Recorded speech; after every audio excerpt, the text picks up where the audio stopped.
Welcome to our YouTube tutorial on how to find your liked Instagram Reels. In this video, we'll guide you through the step-by-step process of accessing your liked Reels on Instagram. Let's get started.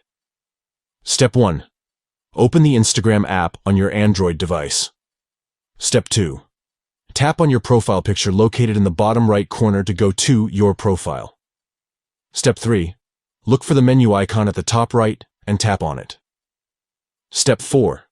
Navigate to Your Activity from the menu options. Step 5. Select Interactions from the Your Activity section. Step 6. Finally choose Likes to view all the Reels you have liked on Instagram. That's it. You've successfully found your liked Instagram Reels.